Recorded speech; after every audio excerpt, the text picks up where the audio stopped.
Welcome everybody. First of all, I want to say thank you to the organizers for giving me this opportunity to address this forum on band practice, band rehearsal, and preparing for a performance. First of all, practice is what you do in your closet. It is personal. It is that time when you bond with your instrument one-on-one. Some professional musicians say it is sacred. It is that time when you walk through technical exercises. You're broadening your skills. You're enhancing your knowledge. You're forming a relationship with your instrument.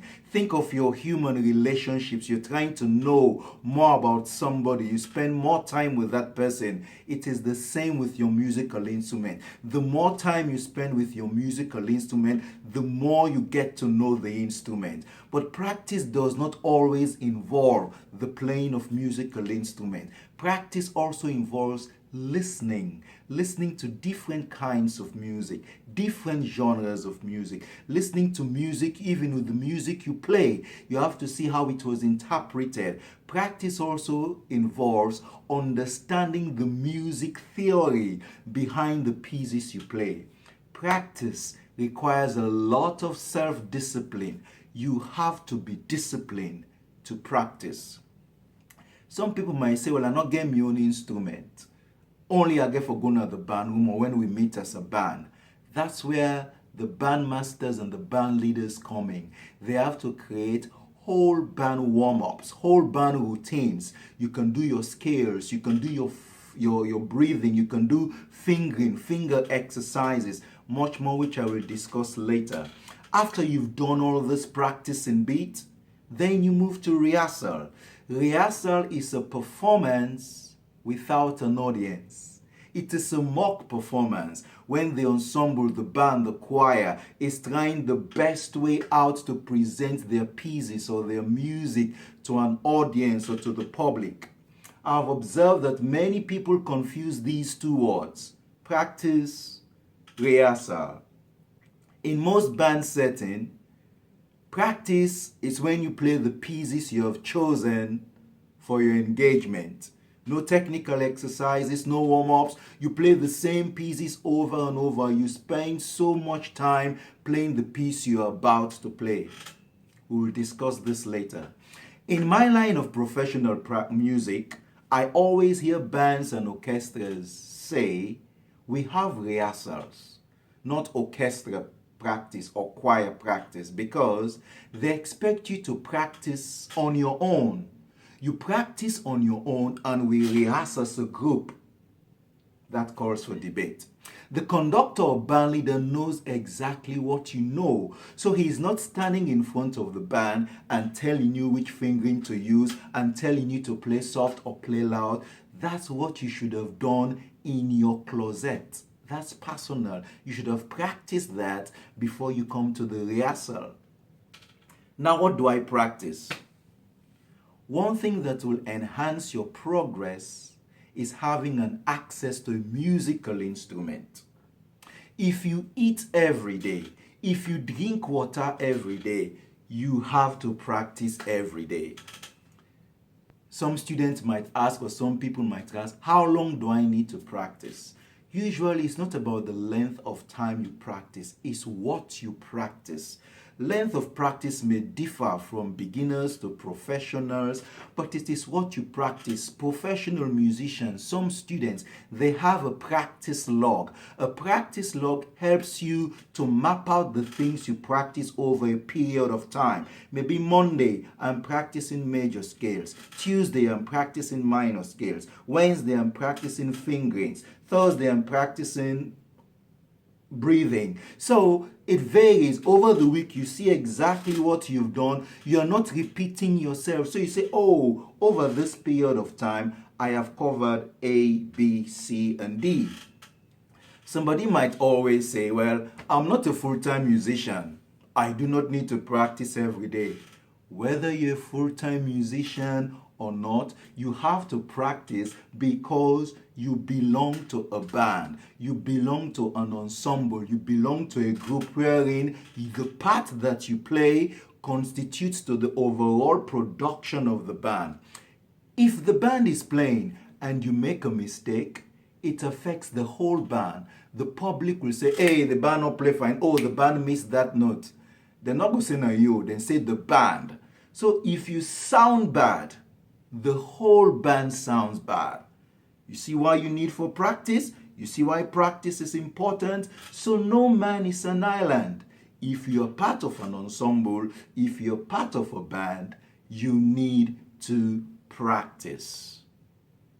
Many people hate to practice. Even professional musicians. I've met professional musicians who say they hate to practice. But when you start to practice, it flows. It goes naturally. People say practice is boring. So for this session, I'll be referring to wind players, and I will deal with percussion and drum majors later. Why is practice important? If you do not practice certain exercises, you will not be able to play certain pieces. Let me switch that around. For you to be able to play certain pieces, you must have, or you should have, done certain exercises. It will surprise you to know that there are lots of things to practice. You see, when we hear bands from overseas perform, it's not magic. It's the discipline to practice, and we can do the same. I hope time will permit me to cover the basics. I will be looking at the following: scales, arpeggios, breathing, tonguing, finger exercise, extending your range on your instrument, listening skills, and maybe speed, playing fast and playing slow. So let me talk about scales. It is my good guess that if you're a full-fledged member of a school band, of a marching band, playing publicly, you are able to play the scales I'm about to mention. The scale of C major, the scale of D major, the scale of E major, the scale of F major, the scale of G major, the scale of A major, the scale of B flat major, the scale of E flat major, and maybe the scale of A flat major. These scales, I think about 9 of them, you should be able to play these scales. You see, what most people learn are fingerings. That's why you can see them writing the fingerings under the notes of the pieces. That's an abomination. Thank God for Donald Pecco. He gave me a firm foundation when I was a beginner. He made sure that I had the foundation before I started playing with high school band. When your foundation is right, you can build on anything. Scales consist of 8 degrees: do, re, mi, fa, sol, la, ti, do.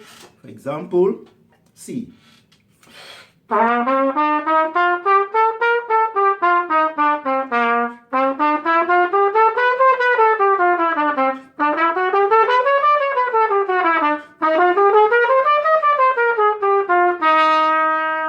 The same 8-note play in different pitches. The advantage about playing scales, it lays the foundation for you to transpose. Transposition means playing a piece in a different key. For example, let's take Cornel Bogey. E flat. Do, ti, la, so, mi, do. Those are the degrees of the scale. Do, ti, la, so, mi, do.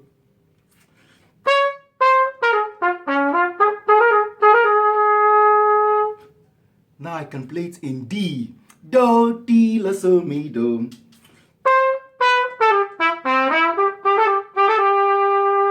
Same degrees. Do, ti, la, so, mi, do. Now I can play it in C.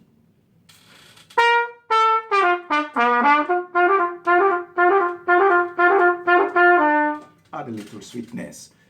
That's transposition. You can take a more simpler piece. Twinkle, twinkle.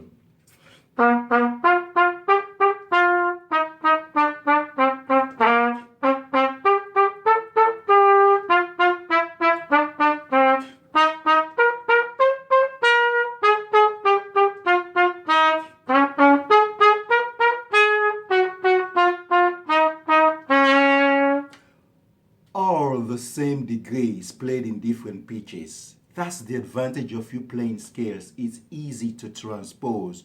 Do not write the fingerings under the notes. Abomination. Many people say playing scales is boring. That's because beginners, they always start like this.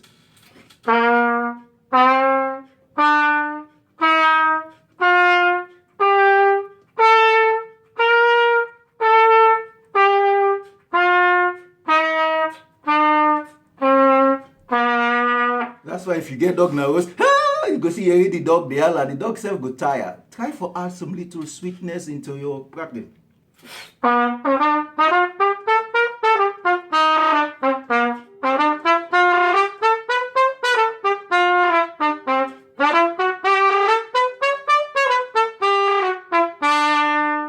You're hitting the correct pitch, you're playing the correct fingering, the beat goes on, you're good to go. Now let's talk about arpeggios. Arpeggios are broken chords. So what's a chord? This is a chord. This is an arpeggio, a broken chord. As you will do on your instrument.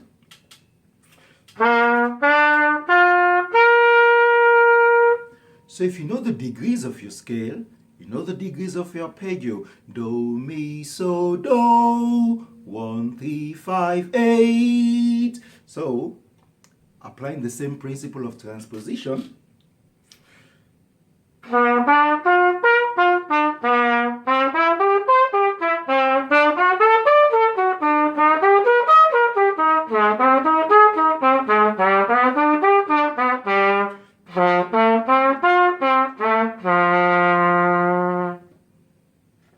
It helps you to go through different keys, applying the same principle. Usually, professional musicians or advanced players or experienced players, they look for pieces that have arpeggiated passages with arpeggios. One of my favorites is Gives You Joy.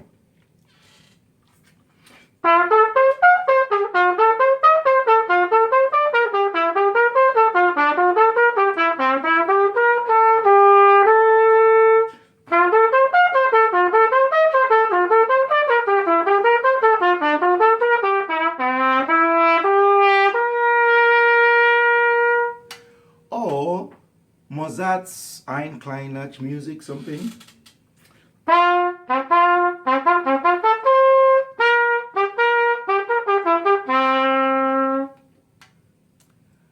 Applying the same principle of transposition.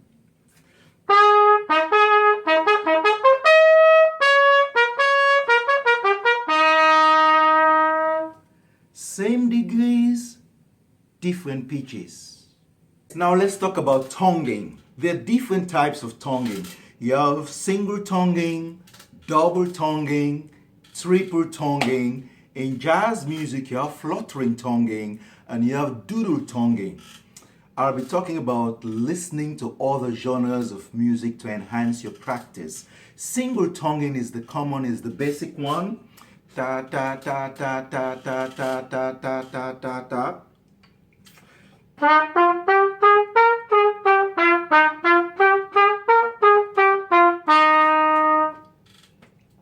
Double tonguing is the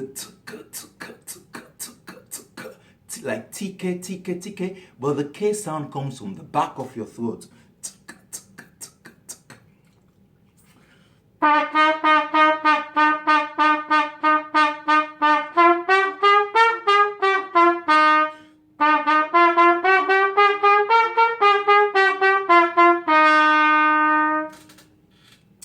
Then you have the triple tonguing, is the and the K coming from the back of your throat.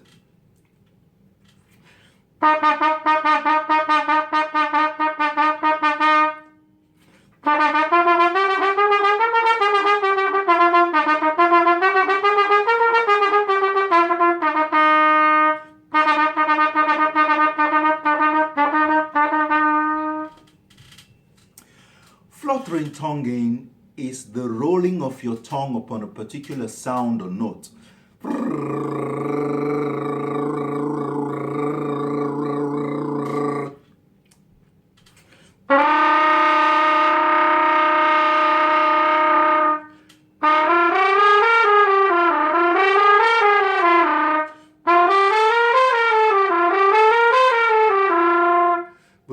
Usually in a performance, this effect happens at the end of the phrase on a long note or tied note.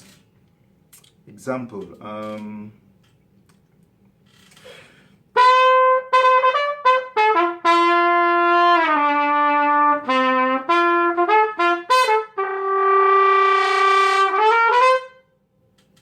with a slight crescendo. Doodle tonguing is taking your tongue back and forth and up and down. That back and forth, doodle,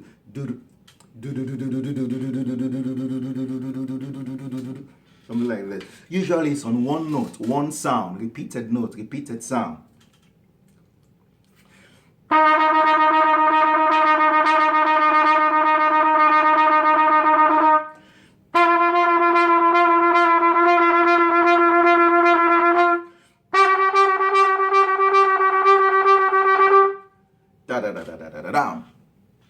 So with tonguing exercises, a student or beginner might just play the basic.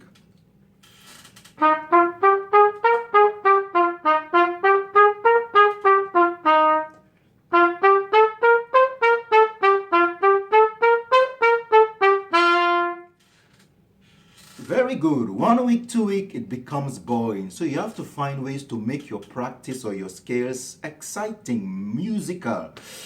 So some musicians, they extract passages from popular pieces. You see, there are lots of books about exercises and tonguing and phrases. Good. But you can also design your practice to suit you. You can also create your own kind of exercises at what you're aiming to achieve. So one thing I did, like I used the Mozart's Turkish Rondo. Goes like this. I'm playing it in B flat.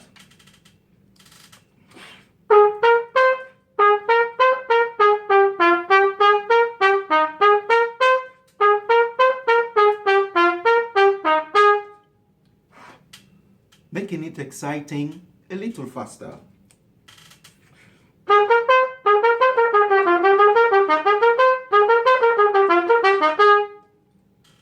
Transposition, same degrees, a different register or different pitch in the key of C.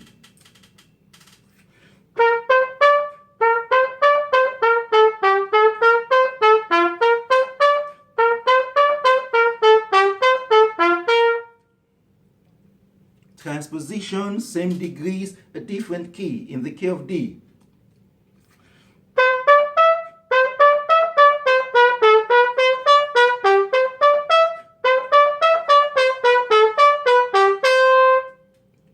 You make your practice, your exercises, your skills, make them exciting, make them interesting, so you don't feel bored.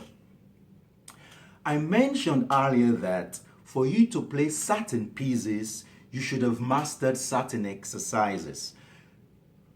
You will encounter pieces that have double and triple tonguing passages. A popular piece is the William Tell Overture.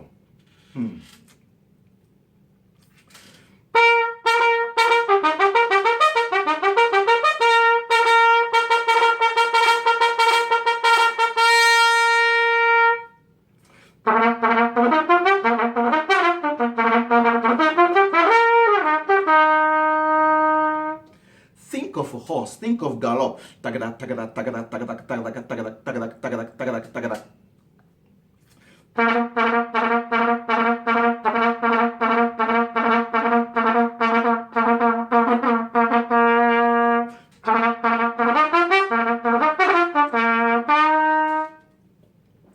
Another popular piece is the Burglar's Holiday.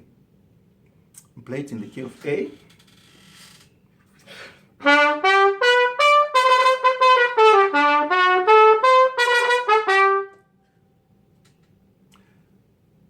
Transposition, same degrees, different pitch. Now in the key of G.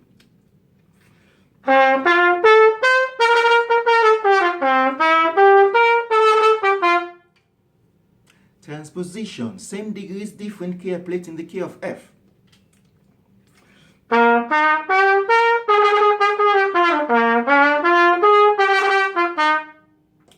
It just happens that most of these pieces are all in arpeggios, A. G, F.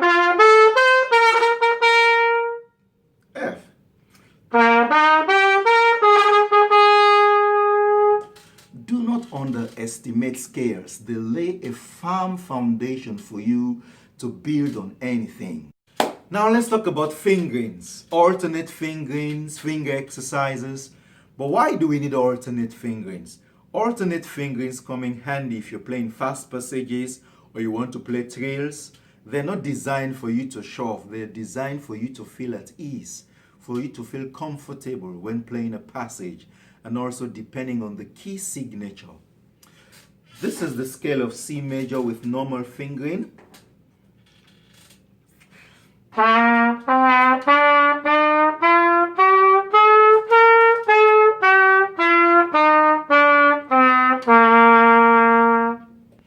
I'm going to play this scale again. C major ascending with normal fingering and then descending with alternate fingerings.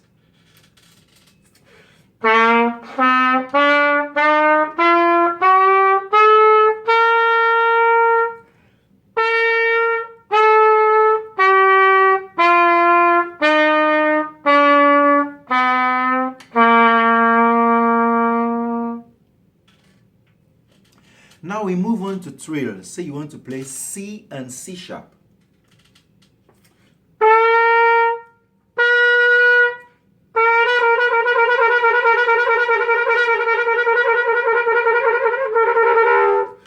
Sometimes not too pleasant, sometimes it takes a while to practice to get it. But with alternate fingerings, it sounds so pleasant and smooth. C, C sharp,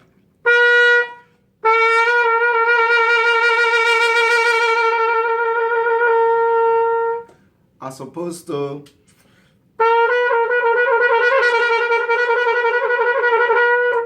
so this puts you at ease. It makes you feel comfortable. I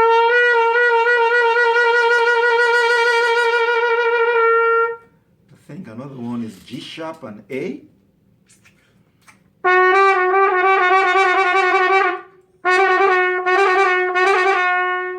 Then G sharp and A.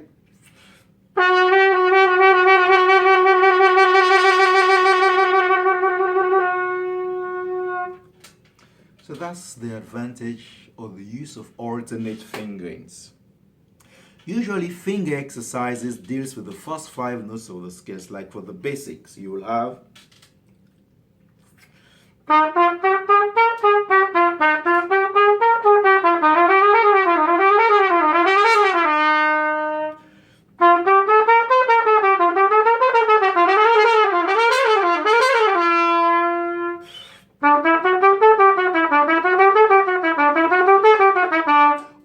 practice what you're not good at. We usually don't play this third valve. This is the weakest link, the weakest finger, because we're always playing in the key of C, we are playing in the key of F, we are playing in the key of G. We seldom use this valve.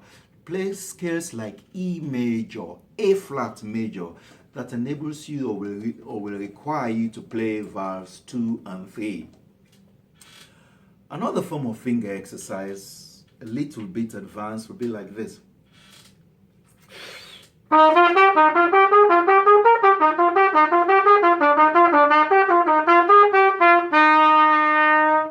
Transposition in another key.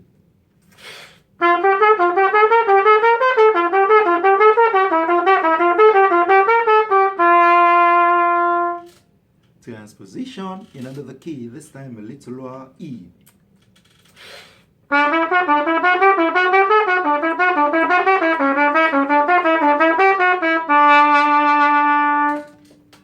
It's so interesting that the more you play these exercises, your fingers will come to a point they already know what to do. I was not expecting that for E major. Let me try it again.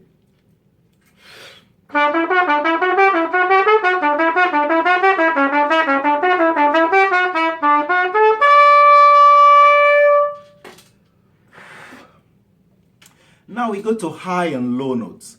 High and low notes helps you to expand your range, your register on the instrument. So I usually tell students just play in octaves at first start, for example, B flat,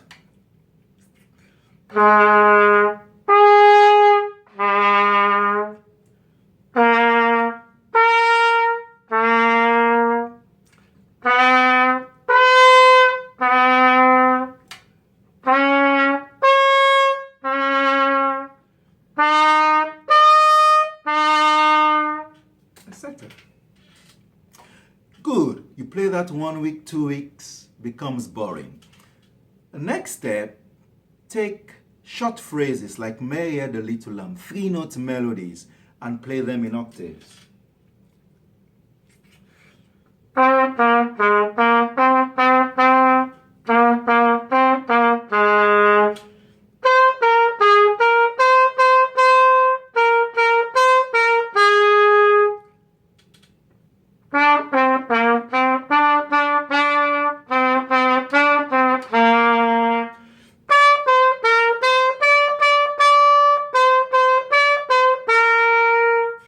Now let's talk about breathing.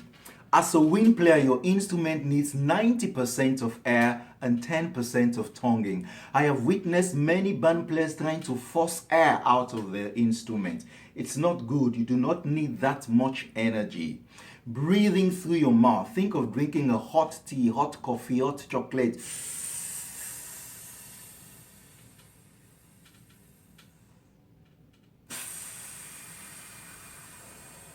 The same air you're taking, the same air you blow into the instrument. Sometimes you get for teeth air from the side of your lips, so you play for breath.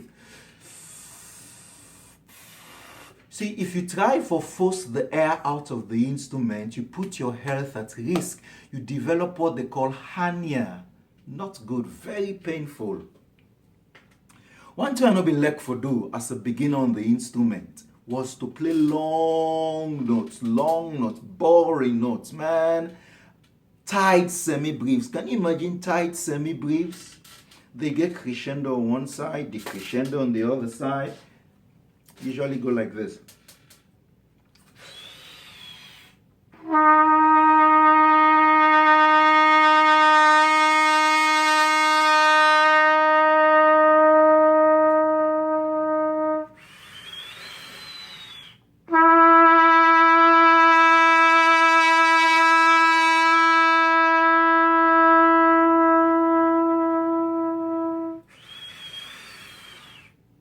Can you imagine doing this for 30 minutes? Man, if you feel dizzy, you are doing the correct thing. Boring as these exercises may seem, they are very valuable. One, it builds your sound, it builds your tone production. Two, it reinforces the lip muscles. And three, because you're playing long notes, it expands your lungs. You cannot talk about breathing without making mention of the diaphragm. The diaphragm is that muscle below the rib cage, just below the lungs. When you take in breath, the diaphragm drops, making room for air, and as you blow, it supports the sound, it supports your breath.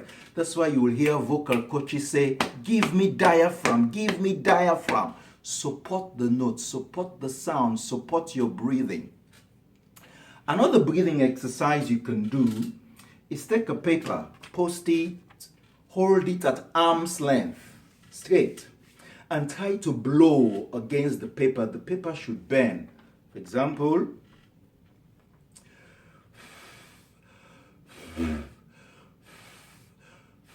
you're directing your breath.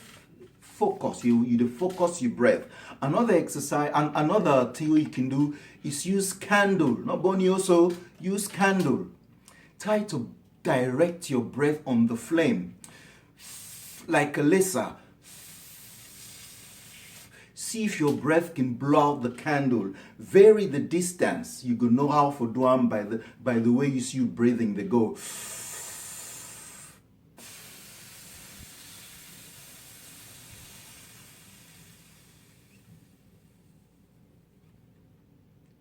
Now let's look at listening. Listening is a big key if you're part of an ensemble or band. You have to listen to each other. Your sound must complement each other, not compete against each other. It's one band, one sound. If I'm playing the trumpet, I should have an idea what the euphoniums are playing, what the baritones are playing, what the trombones are playing, so that I can see how my trumpet part can complement with their part, making the sound better. Another aspect of listening is how other genres of music can enhance your practice or can enhance your sound. 90% of school band music in Freetown constitute marches, hymns, choruses, and occasional pop music.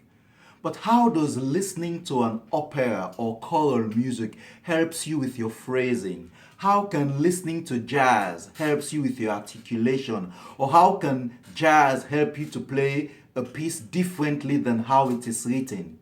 Bands need to build an audio library of different genres of music just for listening. Just listen. That's also part of practice. Not do anything, just listen. Even the pieces you play regularly, listen to different renditions, different interpretations. All that helps you to build your sound, to build your production. Finally, let me talk about Music Theory 101. They say if boats and ships have anchors, as a band member, music theory should be your anchor. In fact, it is referred to as music theory in practice. It is an advantage to have music theory at your fingertip because it means you can play music anywhere, anytime. Sight reading. Some band competitions might require you to play a sight reading piece. Maybe you have less than 5 minutes. It means the whole band should be on the same level. I usually hear bandsmen talk like, I'm playing in 2 sharps or I'm playing in 1 flat. You don't talk like that. I'm playing in F major or D minor. I'm playing in D major or B minor. Use the correct terminology. Reading music is fun. It makes your playing fun because you save time. You know what to do. Everything is laid out before you. Just adhere to the music. It is like driving. You see road signs. Hopefully, red means stop. You're playing, you see P, piano, play soft. You're playing, you see dots, staccato, ta, ta, ta, ta, ta. It is an insult. A conductor is conducting. And then conductor not for make sound. You for just understand his gestures. You for don't see say P means salt. You should have done that in your closet. That's why you practice. When you come together, it's rehearsal, making the sound one, beautiful. Bands need to come together to design a recruit or beginner package, meaning that anybody who shows interest in joining a band, go and finish this grade 1 theory course. And then when you come back, I can start teaching you because then I know what you already know. We're not going to waste time. Bands can also organize a band camp or band retreat where you go and spend time together as bandsmen to just enhance your knowledge, enhance your skills. Some bands, they usually have in-house competition. So everybody know who is who. So you can begin to respect the people who work hard in your band. Sometimes you have section leaders, the head of the trumpets, the head of the drums, the head of the euphoniums, the trombones, the cornets, the woodwinds, the brass. So people know that when this guy is the section leader, I know that he knows music theory, he can practice a band, he can write hymns for the band, so people will begin to respect one another. But nowadays, people then just learn for play 2-3 notes, they wear uniform, they march, they feel so they're equal with anybody. I don't begin go out of key, so let me just stop here. By default, I'm a trumpeter, but these exercises can apply to clarinets, trombone, saxophone, other valve instruments. And thank you very much for giving me this opportunity to share this. Thanks.